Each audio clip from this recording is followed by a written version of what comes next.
In this episode of Motive Garage presented by Sparesbox, it's the final episode of Project Supra by UniClutch, and we're going to put it head to head with our Nissan Z Proto to see who really makes the best rear-wheel drive turbo sports car out of Japan.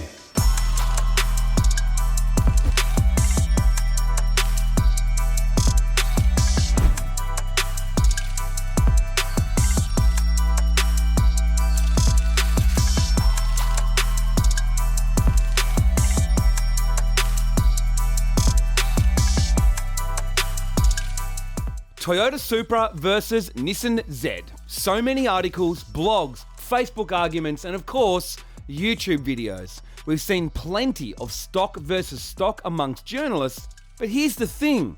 The Supra GTS cost $23,000 Australian more than the Z. So you'd expect the Supra to be better. And it has better stock tyres. So if it wasn't better, well, that would be rather stupid. Even the lower spec GT cost $11,000 more, but trim-wise in Australia, it's best to compare the GTS Supra with the Z. Now, what about comparing a Z with modifications that brings its price in line with the Supra? Now, journalists won't do that, as they simply just drive press cars from manufacturers. Now, we have seen some sort of tests comparing modified ones, but what about manual versus manual on the exact same tyre combination? We haven't seen that done by any YouTubers. It's time for Motive Video to step up and do it properly. So let's compare Project Supra by UniClutch with our Z Project car and then put them head to head. Now these are manuals, so drag racing them is, well, pretty pointless. As compared to the autos, they are significantly slower and people don't buy manuals to go drag racing. They buy them for the driving experience. First, we'll show you what mods each car has and the total cost, and then compare some key areas before we go head to head on the circuit.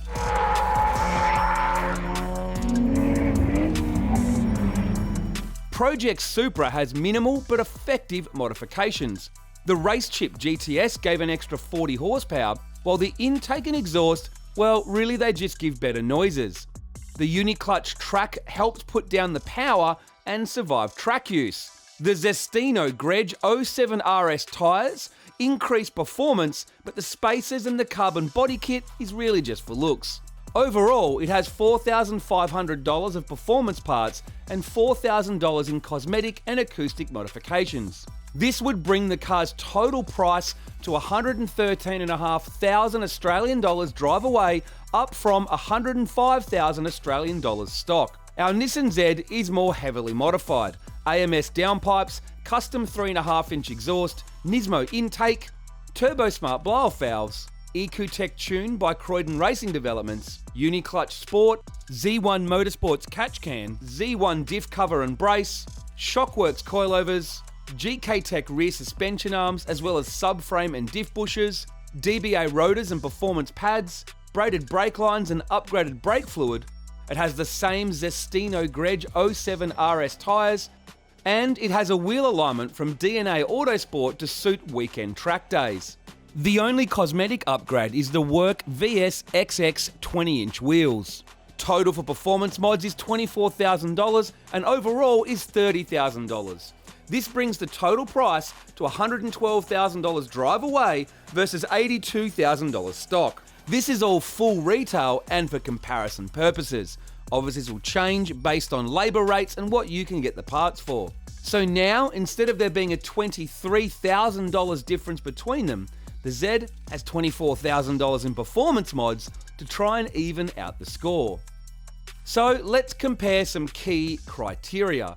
Forget practicality and mod cons and the feature list and how many airbags and all that other stuff in the new car brochure. You're more than capable of going to the manufacturer's website and taking a look at the specs for yourself. Let's compare what matters here at Motive Video. First up, we'll go with looks. Both cars can be made to look better or worse with the right or wrong modifications, but really looks are subjective. Our personal opinion doesn't really matter, so we'll go with a draw. Next, the interior. We think the Supra has a better quality interior finish and feel, but the Z does have a couple of cool features such as the gauges and the digital dash.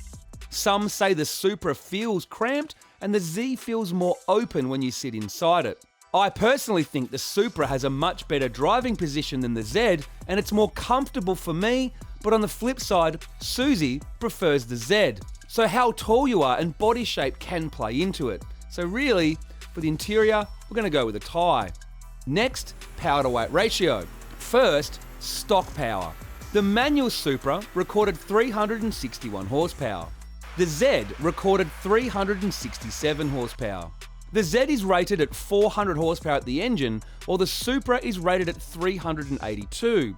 There is an 18 horsepower difference on paper, but 6 horsepower difference in real life. We dare say the Supra is underrated on its power figure. Now, with our modifications, the Z put out 430 horsepower. With the race chip, the Supra puts out 400 horsepower. So the Z now has a 30 horsepower advantage, which helps offset the extra 100 kilos or 220 pounds that the Z carries. Coincidentally, the power to weight ratio is now, well, exactly the same. So that has evened that out. We're going to call this one a draw as well. Drivability is also subjective, but for us, this goes to the Supra. We've owned an Auto Supra for 2 years and the Z for 18 months, so we know them well. And the Supra is simply just more refined. The dampers are better over bumps and the chassis is more composed. It also has better turning and just feels sharper. The factory Z dampers are, well, junk. The Shockworks coilovers have improved the car dramatically, but the chassis just isn't as good and shows its age as it does carry over from the 370Z. It hasn't got as much composure over bumps and it's not as sharp in the corners. We did take our Z to DNA Autosport before this test to get an alignment to suit weekend track days as opposed to the more street and drag alignment it previously had. So we see this as a win to the Supra, but there are plenty of people who are more than happy with how the Z drives. But once again, drivability can be subjective. Overall, the Supra wins for us on driving position, drivability, and sound. But really, they're all subjective to enthusiasts. So, we're going to have to settle this the old-fashioned way, with a stopwatch. Let's go.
First impressions, yeah, it's good. Like it feels very soft around here, but I think it's more set up for the road rather than the track, which is fair enough. I thought the tyres were probably a little underinflated initially, just it struggled with a bit of turning, and then once you do slow it down enough to get it turned in and put power down, I tried second gear, but then I found third gear was the ideal gear around here, around the corners, because just trying to put the power down.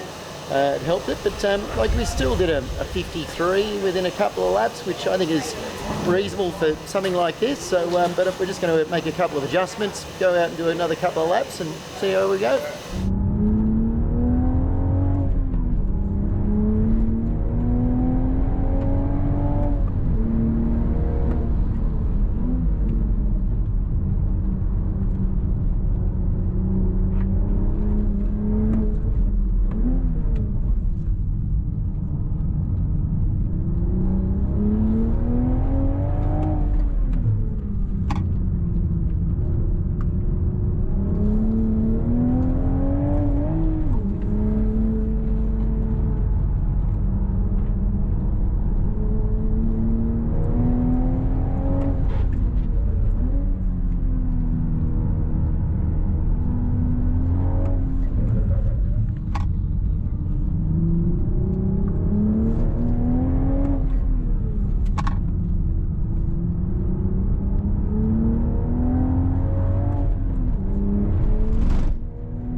So first impression of the Supra around the track is, well, it's as good as I remember it was. Obviously driving a manual adds another element of something to do while you're going around the track in this. I never got to take our old one around Luddenham, only around Sydney Motorsport Park and Wakefield. I expected this car to be quicker than what I've been in the Z pretty much on its first flying lap, and that's exactly what happened. So I was a bit late into the session, only got one flyer after an outlap, and that was a 54.7. So that gives you an idea of just how capable a Supra is around this place, is that your first flyer in it, just as a bit of a quick go, is a 54.7 already. So that means my goal should be to put this thing into the 53s, and probably Bozo's goal to put it into the 52s or even to the 51s. So yeah, pretty impressed. These things are just, and it's stock suspension and stock brakes, just better tyres and spacers on it, and it's able to go that quick so easily. Is yeah, gives you an idea of just how good these Supras really are.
Yeah, just went out for the second session. We actually changed the tyre pressures a little bit, so we actually just pumped them up just because we can only get a couple of laps out of the car, and we actually just upped the shocks a little bit, made them a little bit stiffer, but they're on full stiff at the moment. So I think the tyre pressure is probably a little bit out, but we're splitting hairs now, so we're looking for tenths of a second. We didn't go any faster than our first session. I sort of half expected that as well. It's a little bit hotter, but we're still in the 53s. So for a big heavy car on essentially a road street, Zestino 07, it's still reasonably fast, I think, for here at Luddenham. But I haven't jumped in the Supra yet, so and I've never driven a manual Supra. Actually, the first time I've driven a Z as well, so it's all very foreign to me. But super fun, and yeah, let's see what the Supra does.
Well, the smile on my face certainly can't hide the fact of just how good this thing was in my second time out.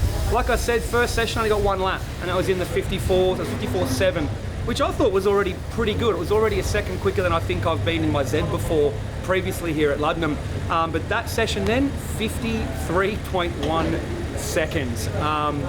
Yeah, wow, the Supra impresses massively. And that's the thing, it's letting me do a 53.1, and I'm not useless at driving, that's for sure, but I'm certainly no pro driver or driving instructor, so I'm curious to see what John Boston can do behind the wheel of this thing. I reckon it could end up being the quickest car we've ever bought to Luddenham.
This thing feels like it's on an R compound tyre compared to the Z. Feels like it's on a road tyre. That's the difference in the cars. Like, it is just so sharp in every possible way. I can't explain it. Like, just, you know, stopping, turning, mid-corner, corner exit, everything. It is such a well-balanced, refined machine. It feels like this has $20,000 worth of mods compared to the Z. So if this has the minor mods that Hawkeye has said, what a car. It is, I can see why everybody raves about it. Unbelievable.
Wow, driving the Z is so different to driving the Supra. It was old school. I felt like I was really driving a 90s JDM car. It was a lot more work. It was like you come back and you're actually exhausted from driving it. I don't think it was dramatically slower probably when I actually look at the timesheets, but like it felt 2 seconds slower than the Supra. So I'm actually pretty curious to see what my lap times were in the Z in comparison to the Supra. So obviously I did a 53.1 in the Supra pretty easily. Let's have a look here at what I did in the Z. So Boz, I did a 53.7. Oh wow, I did a 53.96. So I'm actually only like I'm less than a second between the Supra and the Z, which is probably less than I expected. I actually thought I'd be like a 1.5 seconds to 2 seconds quicker in the Supra. That's how it felt. So I'm surprised this was still within 0.8 of the Supra. If we had brand new tyres on the Z, would it be quicker? I think there'd probably be a couple of tenths in it. I don't think there'd be the 0.8. So there you have it. With me driving, less than a second difference between them. Obviously the Z has more modifications to even out the price between the two cars, but the Supra out of the box is obviously much more competent car. Beyond the lap times, it's the feel that's so different between them. The Z is hard work. It's old school. They do feel very different. They're both, I guess, fun, but just fun in different ways. You'd have to be a better driver to get the most out of this car compared to the Supra, I think. But the Supra is obviously better for someone that's, you know, got less experience and still learning. But overall, I mean, they're both fun. Which one do I pick? I'm going with the Supra.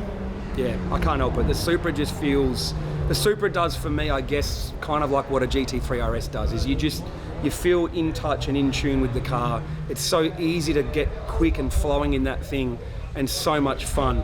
The Z still is fun, but a different type of fun. It's more like I'm driving around with my hair on fire in that.